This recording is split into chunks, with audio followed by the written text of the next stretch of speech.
Sziasztok! Mai témánk az ingatlan alapok. Ezek ugyanúgy befektetési alapok, mint értékpapírba fektető társaik, így nagyon sok közös tulajdonságuk lesz. A befektetési alapokról szóló részlinkjét a leírásban találod meg. Az ingatlan alapoknak csupán a befektetés iránya más, és ebből fakad az eltérés. Talán kitalálhattad már, hogy ingatlanba fektetnek.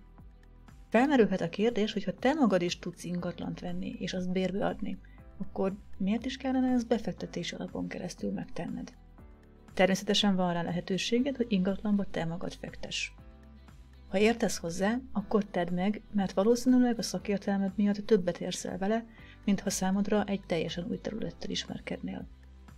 Kezdőként viszont van néhány dolog, amit mindenképpen gondoljád, mert nem biztos, hogy célszerű belevágnod. Az ingatlanpiac, főleg az általad is hozzáférhető privát szférában jó esetben éves szinten 5% körül tud termelni. Feltéve, hogy ügyes vagy, mert ez nincs kőbevésve.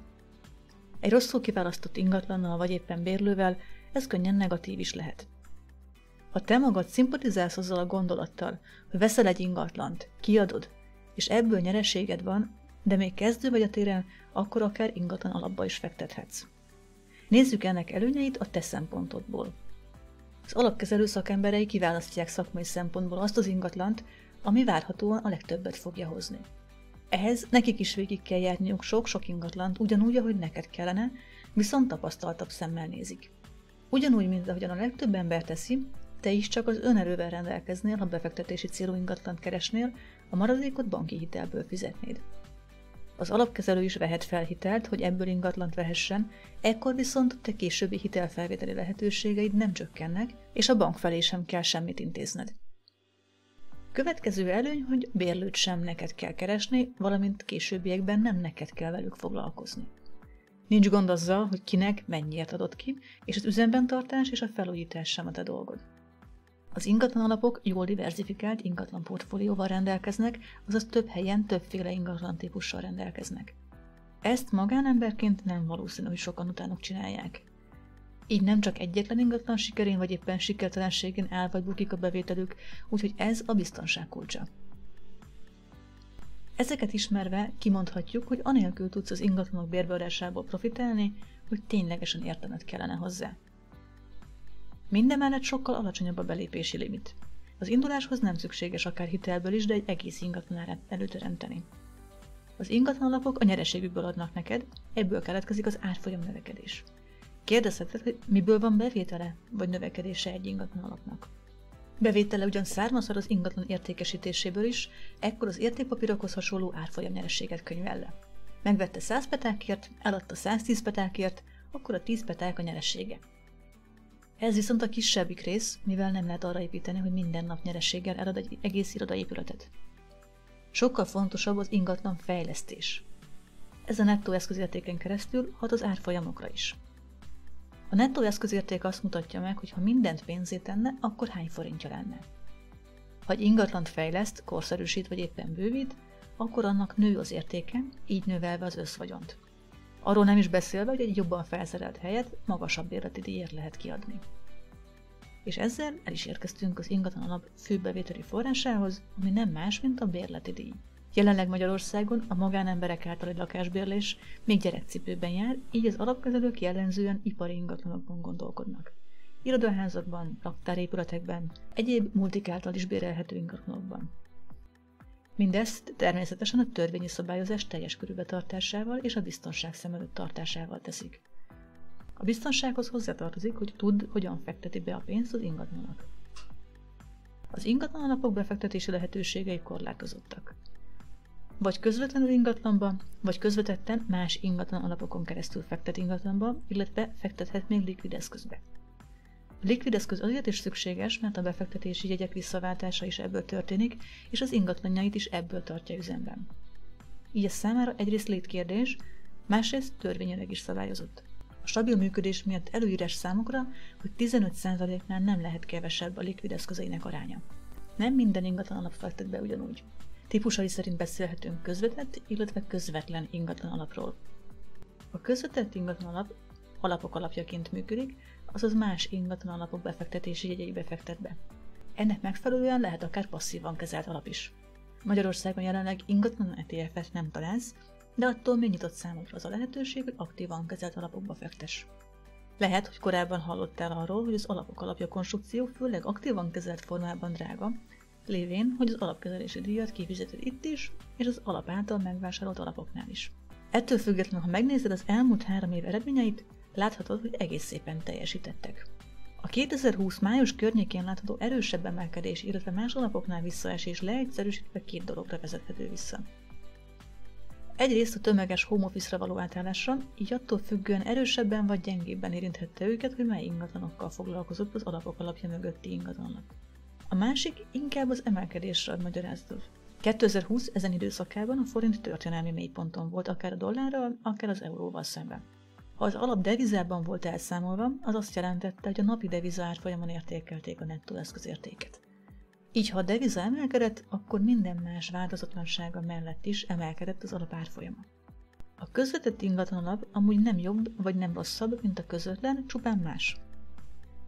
Egyrészt, mivel több alapba fektet, így a befektetési jegyeit talán egy kicsit könnyebb visszaváltani, másrészt olyan irányokat is elér, amit te magánemberként nem feltétlenül tudsz.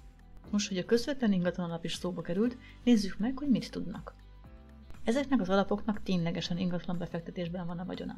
Ezek lehetnek irodaépületek, kereskedelmi vagy ipari ingatlanok, de akár telkek vagy lakások is. Létrehozások és fejlesztésük speciális tudást és nagy induló tőkét igényel. Közvetlen ingatlan alapnál az ingatlanokat is aktívan kell menedzselni, így itt ETF-ről nem nagyon tudunk beszélni. Ha jól megnézed, akkor valamivel a közvetett ingatlan alapok fölött is teljesíthetnek. Ez normál időszakban természetesen az előnyük, elvégre a hozamkülönbözetet javarészt az adja, hogy az alapok alapjának árfolyamába már beépítették a közvetlen ingatlan alap alapkezelési díját is. A valamit valamiért elvnek megfelelően jöjjön most néhány olyan kockázat, amely az ingatlan alapokat érinti.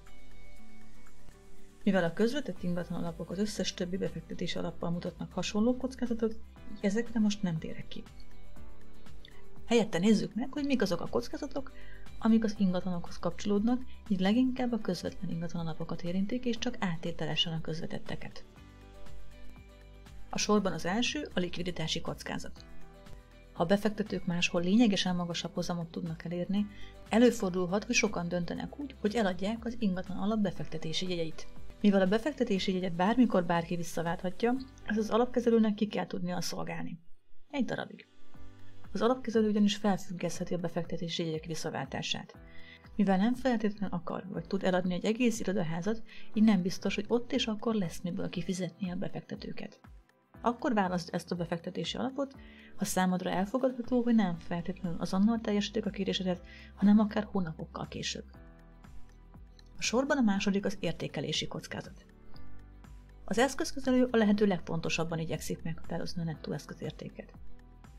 Azaz azt az összeget, amennyi tőkével rendelkeznének, ha minden pénzét tennének. Ez viszont egy ingatlan esetében nem könnyű. Meg kell tudnia mondania, hogy ha eladná, mennyit kapna érte.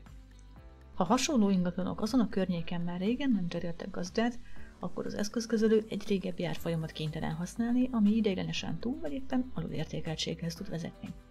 Miután friss árfolyammal tud dolgozni, tehát tudja korrigálni ezt az árfolyamot, akkor a nettó eszközérték és ezáltal a befektetési jegy árfolyama is jelentős volatilitást mutathat. A következő kockázat a hitelhez kapcsolódó kockázat. A befektetési alap az alapkezelő által meghatározott mértékben vehet fel hitelt is. A hitelfelvételt ugyanarra használja, mint amire egy átlagbefektető használná. Megterheli vele a meglévő ingatlanjait, hogy újabb ingatlanokat vehessen, építhessen, vagy épp a meglévőt fejlessze. Ennek a kockázatát, vagy legalábbis egy részét le tudja védeni határidős fedezeti ügyletekkel. Mindettől függetlenül ezeknek a döntéseknek megvan a maga kockázata. A befektetőknek azért kell ezzel számolnia, mert főleg feszített likviditású helyzetben az alap által igénybe vett hitel megemelkedhet, ezáltal az árfolyam jelentős ingadozásokat mutathat. A sorban a következő az ingatlan hasznosítással kapcsolatos kockázat. Egy ingatlan alap a tulajdonában levő ingatlanok körét igyekszik úgy összeállítani, hogy ne legyen sem földrajzi, sem pedig iparági túlsúly. Ennek megfelelően különböző területeken választ különböző típusú ingatlanokat, ezek között az építés ideje és a műszaki felszereltség is eltérő. Az újrabérlés időszakában jelentkező üresedés cashflow kiesést okozhat az alapnak. Ez egy megfelelően diversifikált portfólió esetében jelentős kockázatot nem jelent. Az újrabérlés időszaka ugyanis egészségesen oszlik el a különböző iparágak, valamint a különböző bérleti időre szerződött ügyfelek között. Az alapkezelője aktív ingatlan menedzseléssel, valamint akár a bérleti szerződésbe beépített megfelelő pénzügyi biztosítékok alkalmazásával igyekszik ezt a kockázatot csökkenteni. Esetleges természeti katasztrófából eredő károk viszont az alap naponta meghatározott nettó eszközértékében, ezáltal árfolyamában is jelentős elmozdulást okozhatnak.